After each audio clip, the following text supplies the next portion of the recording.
Hi, my name is Logan Quintanilla, and today I will be pitching you my show idea, Invisible Thread.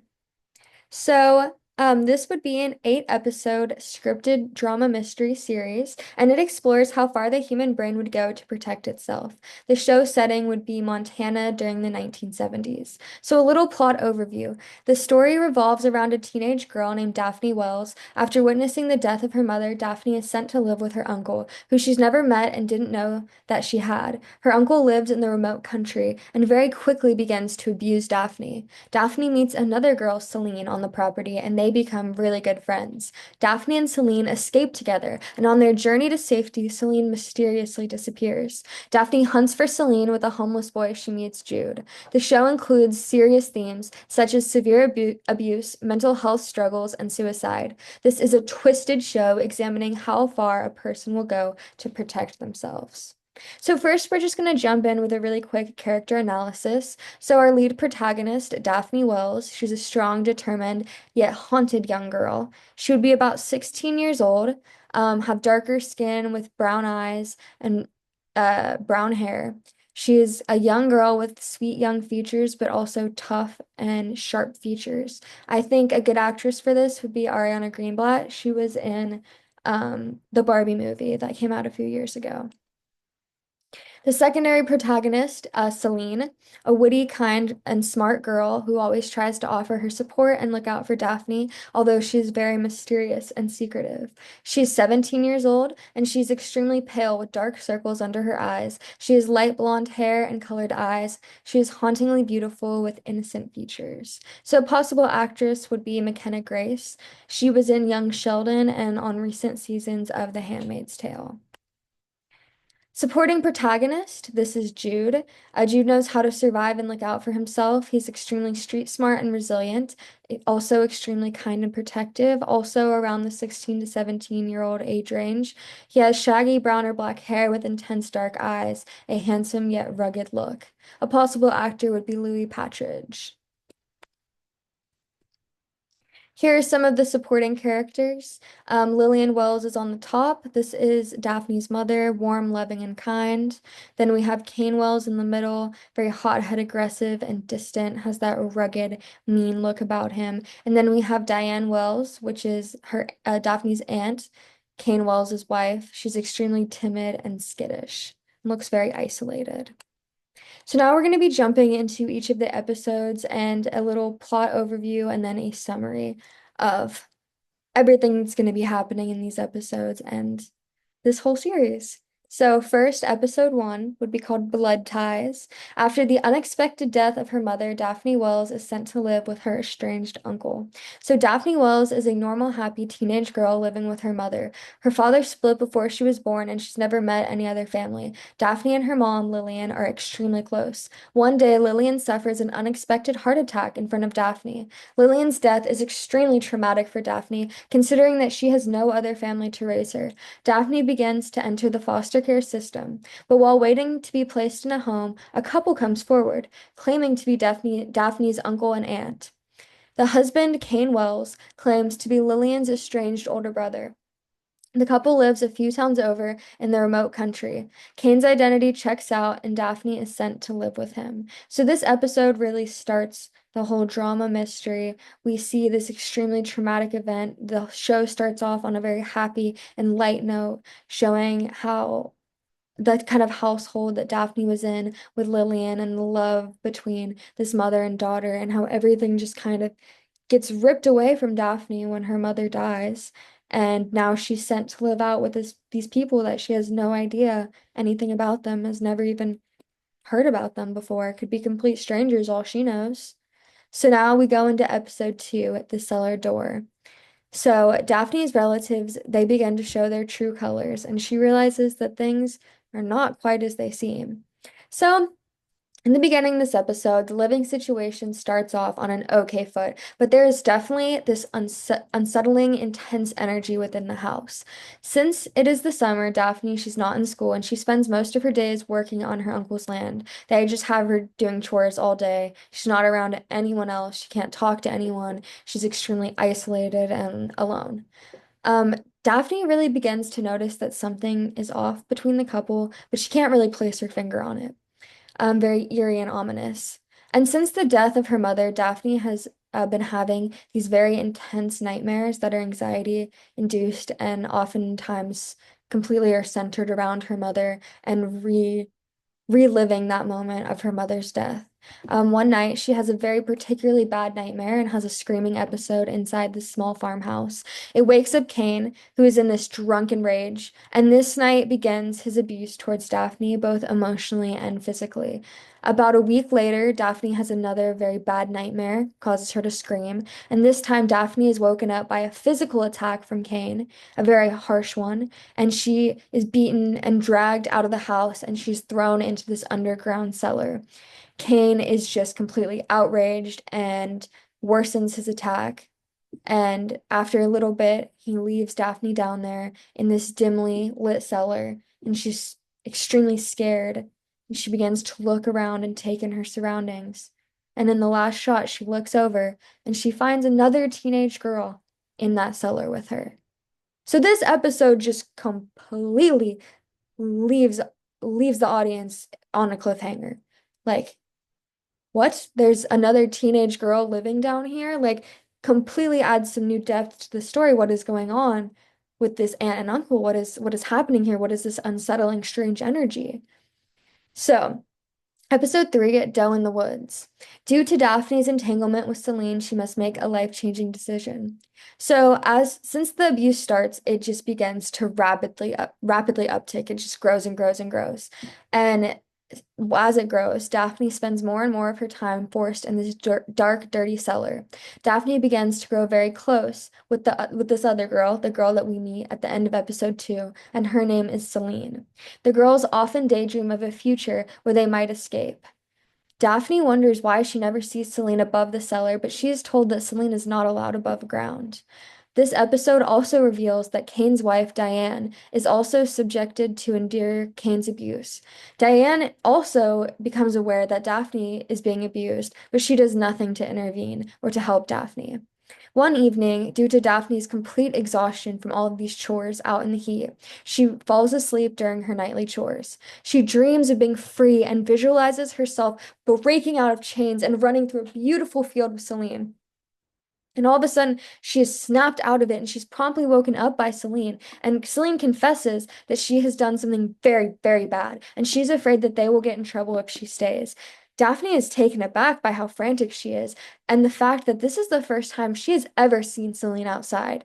Terrified, Celine tells her that they have to leave right now, and the girls begin to run through the woods. So, this episode reveals a lot about different characters. One, we kind of see why Celine has that very gaunt, pale look. She's not allowed above the cellar, she's not allowed outside. So, she is just in this dark place all the time and she has no sunlight. Um, then also, we understand what's kind of going on in the house. This unsettling tone is that there's abuse going on all around. And it's pretty sad, but it's also infuriating that the wife won't do anything to help Daphne, even though she is in a horrible situation too. It's just a really, really bad situation all around. And then obviously the episode just ends on this huge climax of the girls running away. And are they going to make it? Are they going to get out? What is going to happen? So it's a very exciting episode. Episode 4, now, Into the Wild. The girls are going to start their adventure. So the only way for the girls to survive is to lean on each other, trying to find a new beginning. So the girls trek through the woods. They have no idea where they are or where to go. They're very upset and frantic, and every noise they hear, they worry is Cain. They're extremely paranoid. The first night, though, the girls they stumble upon a river. They get to drink some water. They get rehydrated. They're feeling so much better. It's not hot anymore, and so they have this little celebration of being free together, and it's a very wholesome moment for the girls, um, because they kind of made it. They're out and they're doing it together. They're not alone. So now 2 days go by and the girls are still walking and trekking, and now they're getting really delirious and weak and hungry, and they're unsure that they will ever find someone to help them. Eventually, they stumble upon a road and they follow it for another day until Celine smells food and fire smoke, and they start to get excited. They walk up a hill, and at the top, they see a city. On the outskirts of the city, they see fires, and these fires belong to a homeless camp, and they walk over to see if they can get some help. So this episode, they are just going through the woods together, but it really shows their bond, Daphne and Celine's bond together on surviving and how they really need each other to survive and they keep each other going. They keep each other motivated. So now we have episode 5, Blackout. The girls meet a woman that will help them, but at what cost? So now the girls are in this homeless camp and they're trying to find food, but many of the people are too high to talk, and those who aren't, they refuse to help. No one wants to give up any of their food to these two young girls. They're about to give up when an older woman approaches them and tells the girls that she can help. She offers Daphne a small amount of food and waits until she's done eating to ask, "Well, now how will you repay me?"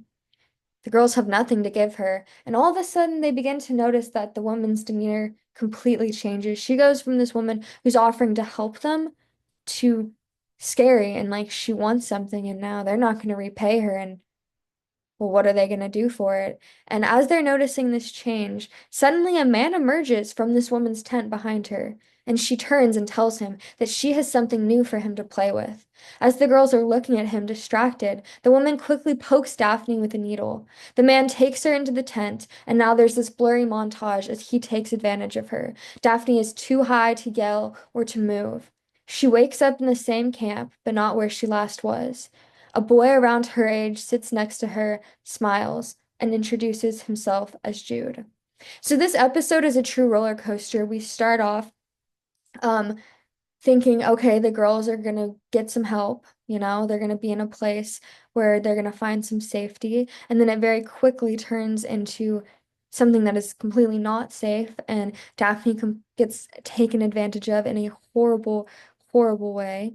And then we end on a confused note because we don't know if this Jude character is someone that's here to take advantage of her, like so many other people have in her life, or if he's someone that's genuinely going to help her. Episode 6, The Protector. So Daphne and Selena are mysteriously separated. Daphne meets this boy named Jude who vows to help her. So Daphne finds out that this boy Jude found her naked and on the outskirts of camp last night, took her in and clothed her. She realizes that Celine is missing, but Jude said that he found Daphne completely alone on the outskirts of camp, so he has no idea where Celine is. Daphne obviously starts to panic. This is her best friend, and she cannot find her. And so they begin to explore all throughout camp, but they find no trace of her. Jude promises to help find Celine, and the pair decides to follow the road into the city. Maybe last night, in the midst of everything that was happening to Daphne, Celine found a way to escape and run away, and she ran into the city. Daphne and Jude make their way into the city, and they're hungry and tired, and Jude steals food for them as they continue to search for Celine. That night, Daphne has one of her nightmares, but Jude calms her, holds her, and protects her. From that point on, Daphne begins to have growing feelings for him. They continue to search for the next few days. So this is a nice little contrast because before, when Daphne had these nightmares, it's what triggered and started this abuse that her Uncle Cain was giving her. And now she has one of these horrible nightmares because she's been put into these incredibly traumatic situations. And now she has someone that can actually protect her, a real person that can be there for her. And she finally feels a little bit safe with a person. Episode 7, The Hunt. This episode is very important. It's second to last, and it is a very intense episode. So, as Daphne and Jude's relationship grows, so does her desperation to find Celine. Daphne begins to learn more about Celine's whereabouts. So, one morning on their search, Daphne spots a homeless woman who is using Celine's jacket as a blanket as she lays on the sidewalk. Daphne loses it on the woman and she becomes enraged. She is claiming that this woman knows exactly where Celine is. She has to. She has her jacket. She must know where she is. Daphne causes such a scene that passerbyers call the cops. Jude and Daphne flee when the cops arrive, but they see her and it gets them scared. They have this little chase with the officers, and when they finally become free, she begins to have this mental breakdown, just completely unravels. But Jude is able to calm her and protect her, and they share this very sweet and sentimental moment, and it causes Jude to open up about his past and his childhood. His mom was a schizophrenic and she took her life, and so he really watched her go into that downward spiral and eventually like led to her downfall. After that, his dad had been on drugs and Jude had been on his own ever since. Eventually, after this very sweet moment, the two kiss and they fall asleep in each other's arms. This very sweet moment is very quickly ruined because Daphne begins to have another crazy nightmare. But this time it is not fueled by her mom. It is fueled with these visions of Celine. And Celine, and she's in her dream, and she claims that she's very unsafe and that she needs to leave where she is. She alludes that someone bad is coming after Daphne. Celine is in the back of this red car and she looks to be tied up. Daphne wakes up with this new knowledge of how to find her best friend. Every car that passes by, Daphne becomes more frantic, and Jude starts to become very concerned at her erratic and paranoid behavior. It starts really reminding him of his late mother, and it starts really rubbing him the wrong way, and they begin to get in this very big and dramatic fight. But mid-argument, Daphne spots that red car that she saw in her dream, and it's pulling into a parking lot nearby and she begins to just run full speed towards it, and the episode ends. So now we're on the last episode 8, At Last. Daphne starts her final search for Celine, and the truth is revealed. So Daphne gets into this car, she breaks into it, and she is going to find Celine because her dream told her. Jude is desperately trying to pull her away, but she is just fighting him off. The man who owns the car, he comes out of the store that he went into, and he is charging her because she is breaking into his car, frantically trying to find her friend. He grabs her, and Daphne just begins thrashing and screaming and crying in his arms, but he's a big dude, and she's a small girl, and she doesn't stand a chance. And he holds her down, and the police arrive, and you see Jude, and he's done everything he can to protect Daphne and to help her and to try to get her out of this situation. And she has just become completely erratic and frantic and freaking out and paranoid. And you just kind of see this switch off in him where it's very fueled by what happened and how he saw his own mother have this descent into madness. And you can just see he realizes that no matter how much he wants to save Daphne and how much he wanted to save his mother, there is nothing that he can do, and he just has to run away. And so he runs away, heartbroken, and she is caught and taken in by the police, and she's very upset. She just wants to find her friend. They start getting her information. Daphne gives up her name. And both officers, once they hear her name, get this really weird look. They're really freaked out. The whole energy changes in the room, and Daphne doesn't understand why. And they inform her that they have been searching for her.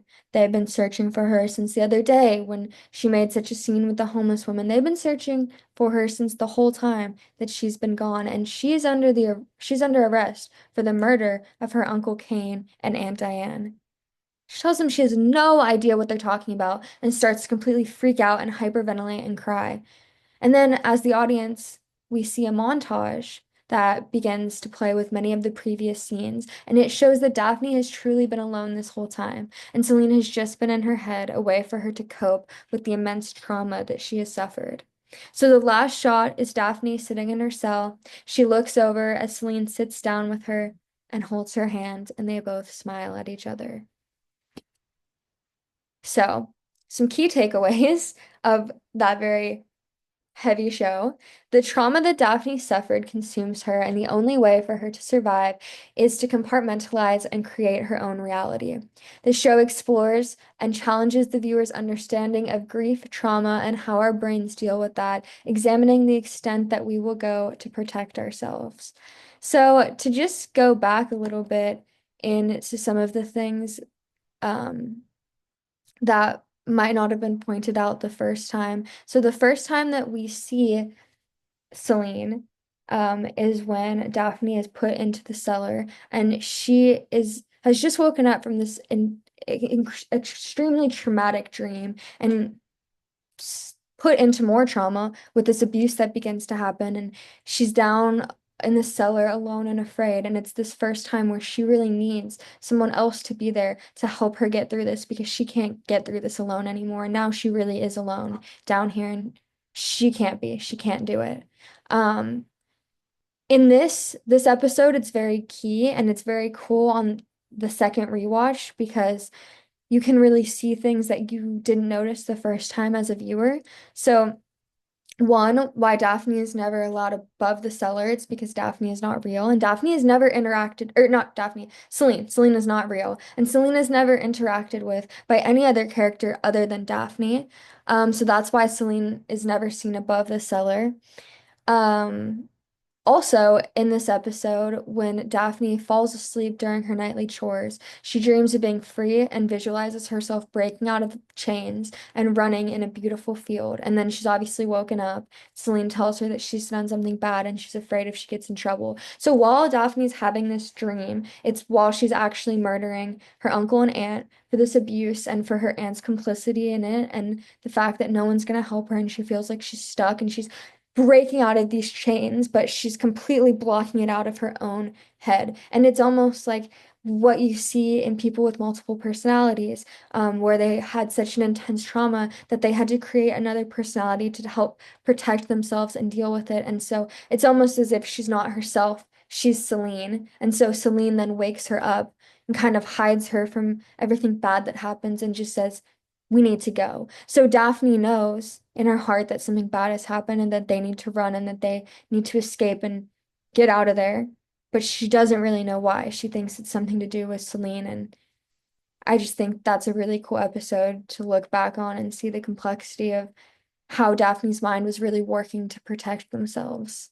Um, Once again, in this episode, when she meets the woman in the homeless camp, Daphne is the only one offered food, and she only refers to Daphne, saying, how will you repay me? She doesn't ever talk to either of the girls. And then Daphne really has this very traumatic event. She is given drugs, all of this, and she wakes up the next morning just very out of it. And in her brain, something happens, and she can no longer access Celine, and that's why Jude doesn't see her, and she begins searching, and just these next few episodes, even though she's opening up to Jude and trying to move on, she just can't.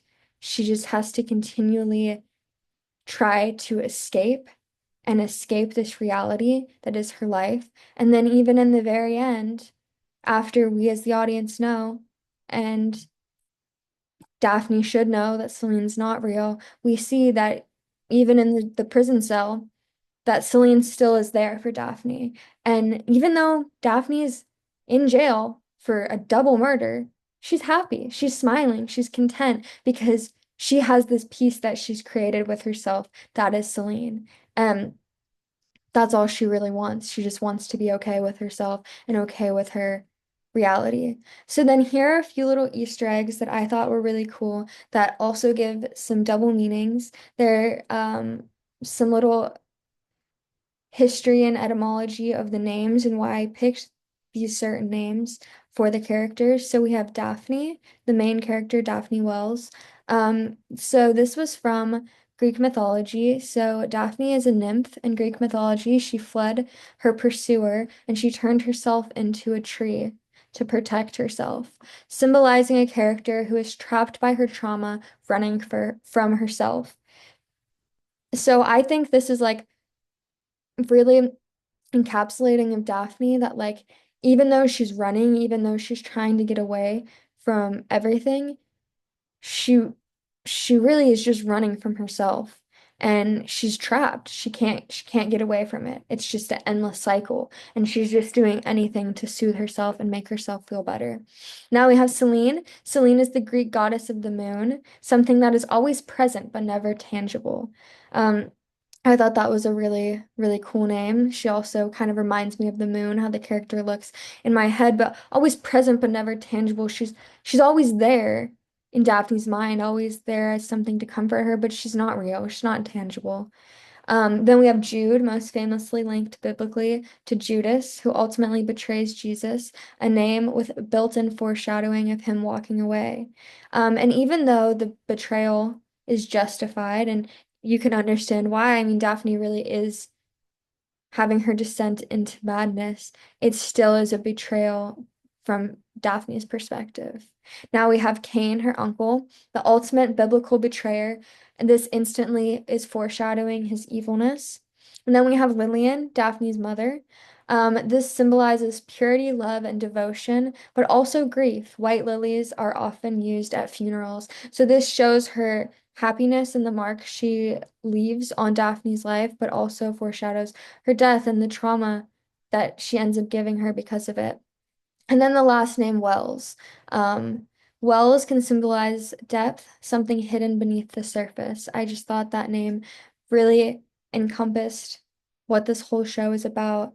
I really hope that it leaves viewers thinking more deeply about things, thinking about how incredible and amazing our brains are and really what they can do subconsciously, what we do subconsciously to protect ourselves that we don't even realize that we're doing. And this is obviously a completely extreme case, but like things like this have happened and should be studied and should be talked about because people are put in these horrible and like traumatic and horrific experiences and then have to cope in whatever way that they can. And I think this show is a very intriguing and cool way to look at it through the eyes of Daphne and through the eyes as seeing Selene as a complete real person, just as Daphne does, and seeing the support and really how Daphne leans so much on Selene to help her get through this and their relationship and how that could look in a real life scenario. I think this is an important story to be told. I think it would read really well. There's a lot going on in every episode. There's a lot of hidden details in the names and in the storylines. I think it's very intriguing. It's high paced. It ends on a lot of cliffhangers. I think this story is something that should be picked up, and I'm very excited to share my pitch with you. Thank you so much for listening, and have a great day.